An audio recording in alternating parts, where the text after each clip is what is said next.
Hi, my name is Maria Five. Welcome to my channel if you're new. Welcome back to my channel if you're not so new. I'm here today with a book and a tea and a make and some news. I got a job which I thought was going to be a couple of evenings a week. It's full-time and I can no longer do this channel every Saturday. I know. I mean, it's been a good run. It really has. I've thoroughly enjoyed it. And if nothing else, having this weekly routine has really got me set up to carry on. I will not be uploading every Saturday as usual. It will be now sporadic. I just don't have time to read 2 books a week and pick the best one. I mean, yeah. So I'm very sad about that. Enjoyed learning how to do YouTube videos and making them and creating content. I've really enjoyed it. But ever onward, ever upward.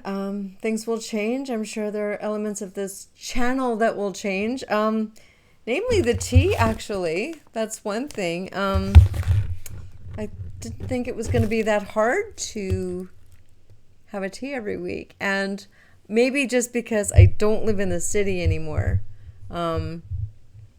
Yeah, it's proving to be a bit more challenging. Which, I mean, in 2020 hindsight, I probably should have figured out. But hey, anyway, so I'm not sure I will have a tea every week or every upload anymore. But ideally, I will have a make and a book. So on that note, please subscribe and please hit the notifications bell so that you will get notified when I do upload, because it will not be as regular as it has been for this last year, plus the little extras. Yeah, but it's been really good, and I will continue to do this, just not as regular, just not every week. Without further ado, I have a tea here. The tea here, you can see it. It is a black tea, of which I've added milk. It's called Canadian Breakfast. And it is a superb fresh morning tea, malty notes from the Assam flower. Assam is basically all black tea. It comes from an area in India. I believe the area is called Assam. Light hints from Kenya with delicate wisps of oakiness from Anhui. So, it's really good. I really enjoy it. So far, another tea that I got from Maple Creek. Yeah. All right, for the make. Now this I've made, I want to say 3 years ago. Could have been only 2 years ago. But anyway, it is a ribbon skirt. And this is one of those fabrics, you walk into the fabric store and you just know you have to have it. So I walked in there just to buy ribbon. I had other fabric to make a ribbon skirt and then saw this. I'm like, I'm making 2 ribbon skirts. So I had instruction from my friend Tawi, and yeah, she helped me choose the ribbon and gave me some pretty good advice. And I just went home and made 2 of them. So that's one of them. And I'm sure I will show you the other one. And the book today, the book I have is Cleavage. Now, I'm sad to say that this book is really overdue, like 2 weeks, which never happens with me, but there you are. Okay, but I really wanted to do it. And I know it is autobiography, Dear Cisgender. This one is another autobiography, gender issues, called Cleavage. And it is by Jennifer Finney Boylan. And she co-wrote Mad Honey with Jodi Picoult, which I will link below. I did that with my mom and my auntie. And this one was supposed to be a collab with my mom, just because we did that one. And she didn't finish the book. She didn't want to do a collab, which is, that's fine.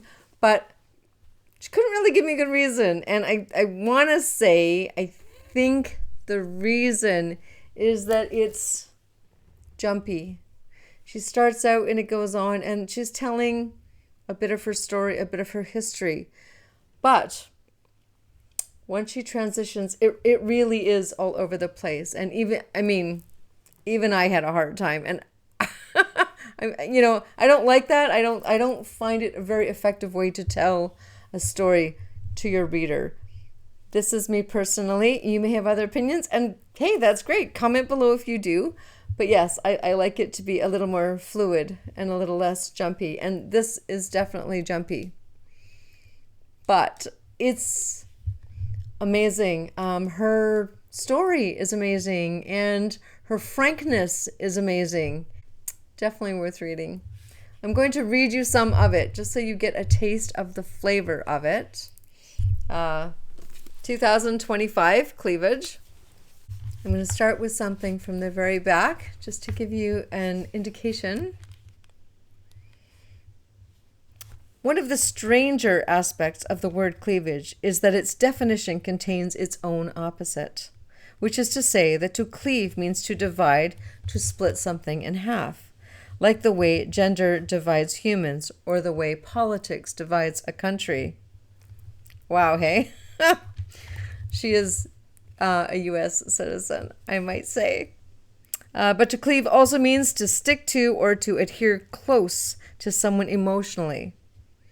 Like the way the book of Mark suggests, a man shall leave his father and mother and cleave to his wife, and the twain shall be one flesh. So then there are no more twain, but one.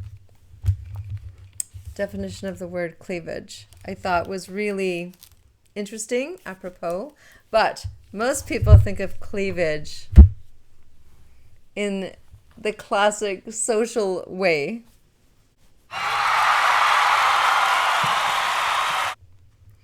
Talking about transgender people, there's a good reason why so many stories about people like me focus on that passage. It is, by any measure, an astonishing thing. What in the world is it like to go from a man to a woman, or vice versa, or to some identity even more liberating than that? As a gentleman, a pair of size 32 pants, which is what I'd worn back in the day, meant that a tape measure wrapped around my waistline would come out to, 32 inches. If I gained 2 inches of belly fat, ta-da, I'd be a 34. You can see how a person would find some logic in this. But I landed at the bottom of the chute in Girlland to find myself a size 8, or perhaps a size 10, depending on the designer. 8 what, you might ask, or 10 what? No one would tell me. I love that whole discussion. I'm also aware that beauty is no small thing, and that looking good can make people feel happy about themselves. I'm not here to make anybody feel bad about the things that make them feel good. I remember thinking about all this back when I was in the throes of all the changes. Remember looking upon the behavior of so many pre- and non-feminist women, living their lives as if determined to succeed only when they had oppressed themselves. And all I could think as I looked with contempt and disdain upon all of this behavior was, I want to be just like that.